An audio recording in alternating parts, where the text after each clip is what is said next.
Hello சகோதரர்களுக்கு வணக்கம். வாங்க இன்றைக்கி செட்டிநாடு சாம்பார், இட்லி சாம்பார் வச்சு காமிக்கிறேன். 100 பாசிப்பருப்பு, 100 துவரம்பருப்பு கழுவி அந்த வச்சுருக்கேன் 3 வாட்டி. பெருங்காயம் ஒரு கட்டி சேர்த்துக்கலாம், நல்லாயிருக்கும். எல்ஜி பெருங்காயம், சின்ன வெங்காயம், பட்டாணி, 2 பச்சை மிளகா, டேஸ்ட்டாக இருக்கும் பாருங்கள். நம்ம சேர்த்துக்கலாம். அதோட தக்காளி பழம்பா 4 நான் எடுத்து கழுவி அரிஞ்சு வச்சுருக்கேன் பொரியாக.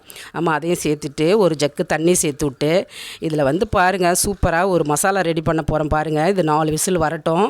அதுக்குள்ளே மணக்க மசாலா நம்ம ரெடி பண்ண போகிறோம். வாங்க பார்க்கலாம். அவ்வளோதான் பாருங்கள். காஞ்ச மிளகா ஒரு 6 சேர்த்துருக்கேன். ஒரு 4 கடலைப்பருப்பு, சின்ன ஜீரகம், வெந்தயம். நல்லாயிருக்கும் பாருங்கள், டேஸ்ட்டாக இருக்கும் இந்த மசாலா. சூப்பராக இருக்கும் இட்லிக்கு. நம்ம சிம்மில் வச்சு வறுத்து எடுத்துக்கலாம். 2 ஸ்பூன் தனியாக தூள், அதாவது மல்லி, காஞ்ச மல்லி 2 ஸ்பூன் சேர்த்து நம்ம அதையும் சிம்மிலே வச்சு நம்ம வறுத்து எடுத்து சேர்த்து ஆற வச்சிடலாம். இந்த மசாலா தான் பாருங்கள் இந்த சாம்பாருக்கு எடுத்து கொடுக்கும். சூப்பராக இருக்கும். நம்ம விசில் வந்துருச்சு பாருங்கள், நல்லா குழஞ்சிருச்சு. இது கூட நம்ம இன்னும் கொஞ்சம் காய் சேர்க்க வேண்டியது இருக்குது பாருங்கள், செம்மையாக இருக்கும். பரங்கிக்காய் ஒரு சின்ன பீஸ் நறுக்கி வச்சுருக்கேன், நம்ம அதையும் சேர்த்துடலாம். வேறு லெவலில் இருக்கும் பாருங்கள். கேரட் ஒரு 2 கேரட் நறுக்கி வச்சுருக்கேன். அதுக்கப்புறம் கத்திரிக்காய், பீன்ஸு ஒரு 2 முருங்கைக்காய். நல்லாயிருக்கும் பாருங்கள், டேஸ்ட்டாக இருக்கும் பாருங்கள். கத்திரிக்காய் சேர்த்துட்டு உப்பு, கல் உப்பு சேர்த்துக்கலாம்.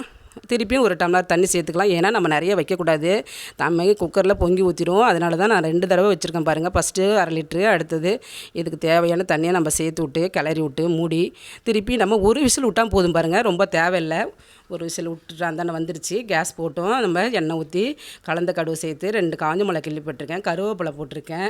அவ்வளோதான் பாருங்கள், தாளித்து எடுத்து வச்சாச்சு. சூப்பரான மணக்க மசாலாவை சேர்த்து ஒரு நெல்லிக்காய் சைஸில் புளி கரைச்சி எடுத்துருக்கேன் பாருங்கள். நம்ம அதையும் சேர்த்து விட்டு நல்லா சூப்பராக இருக்கும் பாருங்கள். சாம்பார் செம்ம வாசனை வருது. நம்ம 5 நிமிஷம் கொதிக்க விட்டு தாளிச்சதை சேர்த்து விட்டா ரெடி ஆகிடுச்சு பாருங்கள் இட்லி சாம்பார். வாங்க சாப்பிட்லாம். நாளைக்கு வேறு ஒரு ரெசிபியோடு சந்திக்க